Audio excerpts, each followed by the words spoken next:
El lenguaje en la arquitectura es cómo se expresa la arquitectura. Es decir, es una manera de comunicar no a través de un lenguaje escrito ni de un lenguaje hablado, sino de un lenguaje expresivo. Esta es la configuración de un templo clásico de la Grecia helénica. En realidad, el origen del lenguaje griego tiene su génesis en el sistema constructivo griego de los templos más primitivos.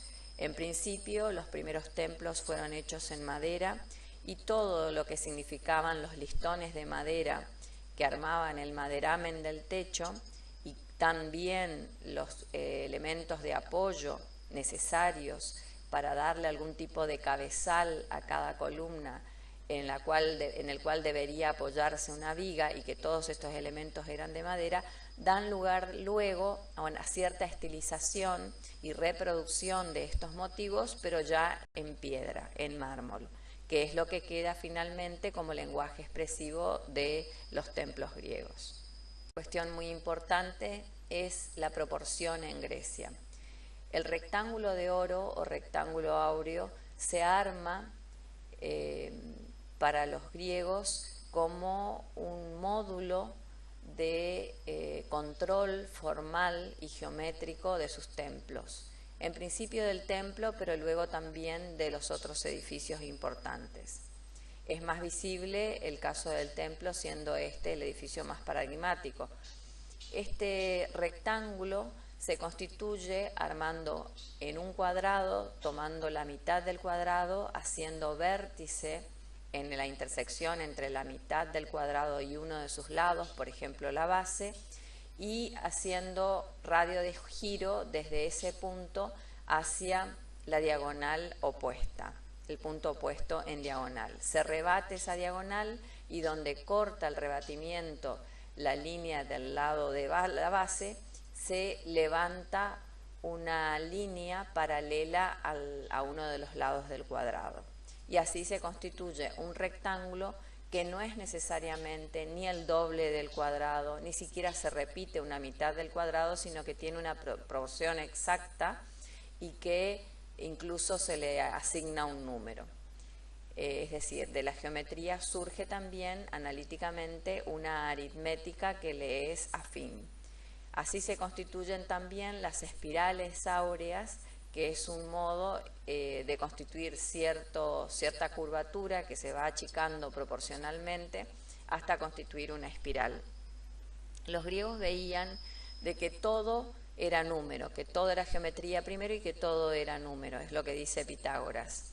Y veían en la naturaleza esta geometría implícita, en los caracoles, en la corola de las flores, en algunos vegetales, como por ejemplo en las coles o en los brócolis, en las espirales que se arman en las flores de estos vegetales.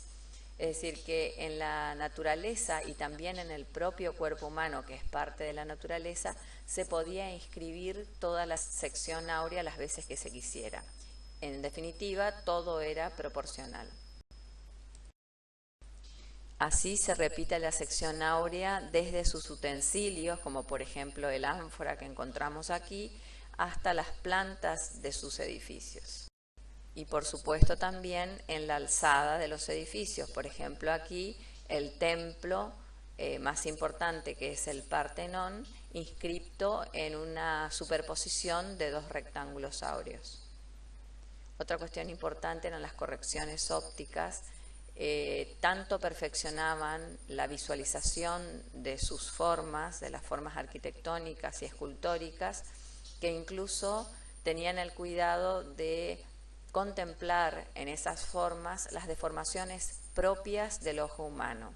Como ellos sabían que cualquier elemento horizontal, como una viga, por una cuestión de deformación del ojo, daba una sensación de que existía una especie de flecha o panza hacia abajo en esa línea horizontal, lo que hacían era justamente contemplar esto y agregarle a sus vigas o a sus elementos horizontales una especie de contraflecha o panza, digamos, un panseado, pero hacia la parte superior.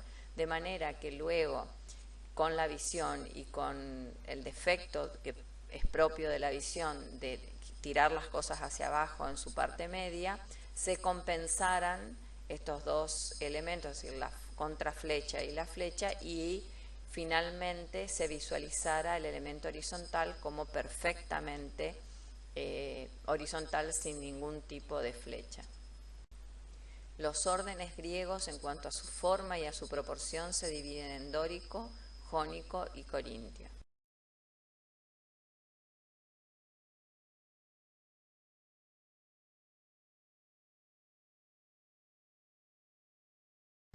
Tenemos el orden dórico, que tiene una cornisa, tiene triglifos y metopas, que son los elementos de A3 que aparecen en el friso, y las metopas son los intersticios que se llenan, digamos, con algún tipo de grabados o esculturas o bajorrelieves, y que generalmente empiezan siendo tablas de arcilla y que luego se materializan en piedra o mármol.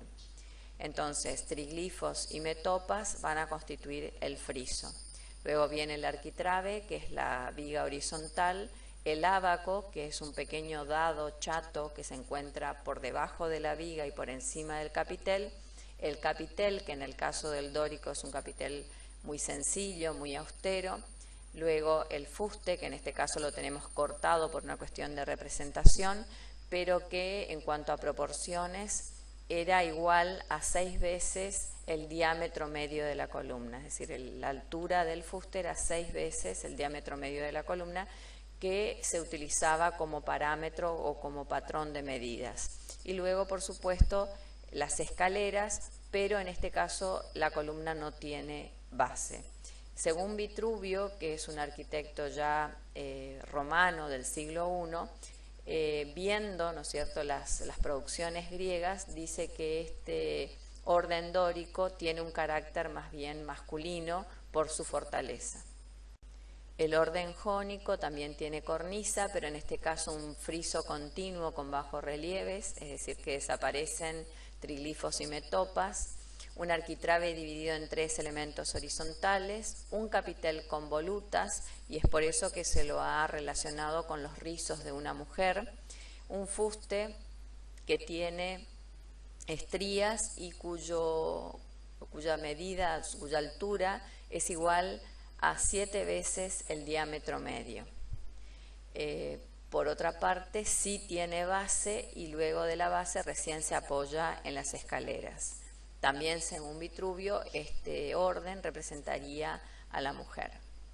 El orden corintio, que es el último y el más complejo, tiene una cornisa, un friso continuo, un arquitrabe también dividido en 3 franjas, como el jónico, una columna que tiene base, y ese fuste va a ser igual a 8 veces el diámetro medio de la columna. O sea, su altura va a ser igual a 8 veces el diámetro medio, es decir, va a ser más esbelto todavía. Y el capitel ya no tiene volutas, sino en este caso hojas de acanto, que es un vegetal propio de la zona y que le da esta configuración un poco más compleja a los capiteles. Según Vitruvio, en este caso, este orden simboliza al adolescente. Más allá de las formas y las proporciones que van adquiriendo cada uno de los órdenes, lo que es importante como concepto es entender que el orden es un sistema de relaciones proporcionales que tiene como módulo al diámetro medio de la columna, y que generalmente ese diámetro medio va a ser la medida parámetro, no solamente para la altura de la columna, sino también para los intercolumnios, para todo lo que es la base del templo, para el ancho y para el largo, es decir, todas las medidas del templo están regulados por una medida patrón que es el diámetro medio de la columna. Esta idea del sistema de relaciones proporcionales definen el orden.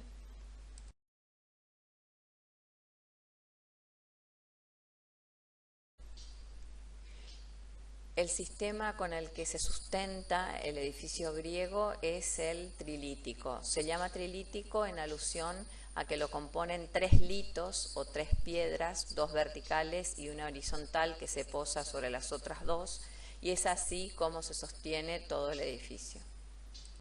Es importante ver acá que este sistema trilítico es estructural porque está sosteniendo el edificio, pero a su vez también es formal en el sentido que expresa